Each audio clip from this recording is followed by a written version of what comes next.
നിങ്ങൾ പറയുന്ന നിർവചനം മനുഷ്യരുടെ കഴിവിൽപ്പെടാത്ത, പുസ്തകം വായിക്കുന്നത് നിങ്ങളുടെ KNM പ്രസിദ്ധീകരിക്കുന്ന സ്വഭാവ പാഠങ്ങൾ 3ാം ക്ലാസ്സിലേക്ക് എന്ന പുസ്തകത്തിലെ 17ാമത്തെ പാഠം പ്രാർത്ഥന, 46ാമത്തെ പേജ്. മനുഷ്യരുടെ കഴിവിൽപ്പെടാത്ത കാര്യങ്ങൾ സഫലീകരിച്ചു തരാനായി മറ്റൊരു ശക്തിയോട് വിനയത്തോടും അതീവ താഴ്മയോടും കൂടി ചോദിക്കുന്നതിനാണ് പ്രാർത്ഥന ദുആ എന്ന് പറയുന്നത്. ഇനി 4ാമത്തും വായിക്കാം, ഒക്കെ വായിക്കാം, നമുക്കൊന്നൊരു പേടിയില്ല. കുറെ കാര്യങ്ങൾ ഇങ്ങനെ പറഞ്ഞു. ഇങ്ങനെ മനുഷ്യ കഴിവിനപ്പുറമുള്ള മാർഗങ്ങളിൽ കൂടി രക്ഷയും ശിക്ഷയും ഗുണവും ദോഷവും ചെയ്യാൻ കഴിയുമെന്ന വിശ്വാസത്തോടു കൂടിയുള്ള അപേക്ഷക്കാണ് പ്രാർത്ഥന എന്ന് പറയുന്നത്. ഇനിയും ആവശ്യപ്പെട്ടാൽ ഇനിയും വായിക്കും, അതിലൊരു പ്രശ്നമൊന്നുമില്ല. അപ്പൊ പറഞ്ഞതിന്റെ ചുരുക്കം എന്തായി? മനുഷ്യരുടെ അല്ലെങ്കിൽ സൃഷ്ടികളുടെ കഴിവിന്റെ അപ്പുറത്തുള്ള കാര്യങ്ങൾ ചോദിക്കുന്നതിനാണ് പ്രാർത്ഥന എന്ന് പറയുന്നത് എന്നാണല്ലോ മുജാഹിദുകൾ പഠിപ്പിച്ച നിർവചനം. അത് തെറ്റാണ് എന്നാണ് ഞങ്ങൾക്ക് തെളിയിക്കേണ്ടത്. അതിനുവേണ്ടി നിങ്ങളോട് ഒരു ചോദ്യം ചോദിക്കുന്നു. അതെന്താണ് ചോദ്യം? നന്നായി ശ്രദ്ധിച്ചോളൂ, ഞങ്ങൾ കേട്ടിട്ടില്ല എന്നൊന്നും പറയണ്ട. ഈ നിർവചനം നിങ്ങൾ പഠിപ്പിച്ചത് കൊണ്ടാണ് അങ്ങനെ ചോദിക്കേണ്ടി വന്നത്.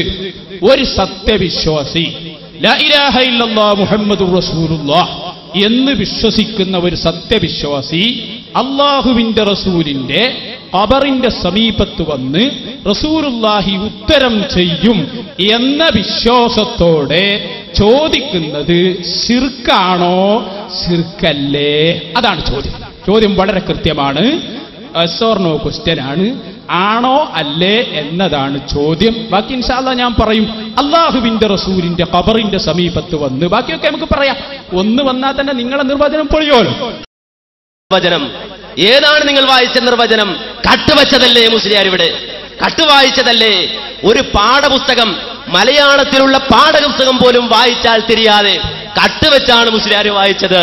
കേട്ടോളൂ, മനുഷ്യൻ സർവശക്തനല്ല, സർവകാര്യങ്ങൾക്കും കഴിവുള്ളവൻ അല്ലാഹു മാത്രമാണ്. ഒരു കർഷകന് നിലമുഴുതുവാനും വിത്ത് വിതക്കുവാനും വളവും വെള്ളവും നൽകുവാനും സാധിക്കുന്നു.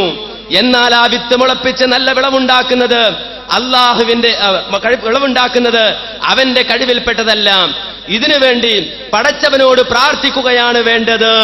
അപ്രകാരം ആ കൃഷിക്ക് യാതൊരു നാശവും ഉണ്ടാകാതിരിക്കുവാൻ വേണ്ടി രക്ഷ തേടുന്നതും അല്ലാഹുവിനോട് മാത്രമായിരിക്കണം.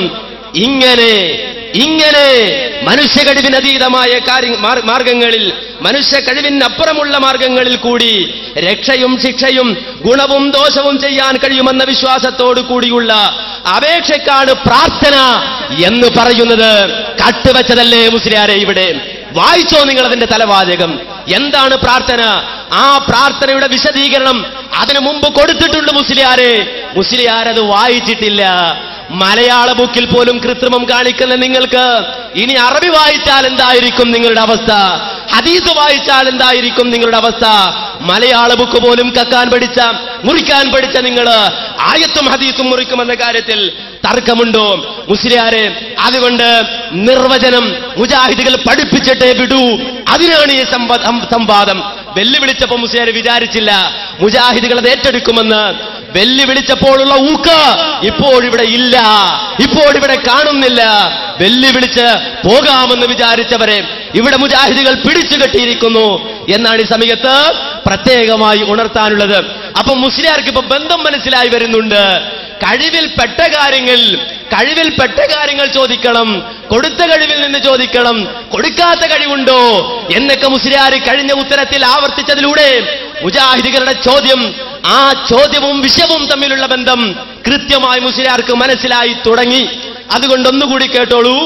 അല്ലാഹു കൊടുത്ത കഴിവ് കൊണ്ടല്ല, സ്വയം കഴിവ് കൊണ്ട് സഹായിക്കുമെന്ന വിശ്വാസത്തിലായിരുന്നു മക്കാ മുശ്രിക്കുകൾ അല്ലാഹു അല്ലാത്തവരോട് തേടിയിരുന്നത് എന്ന് ഖുർആൻ കൊണ്ടോ ഹദീസ് കൊണ്ടോ തെളിയിക്കാമോ മുസ്ലിയാരെ?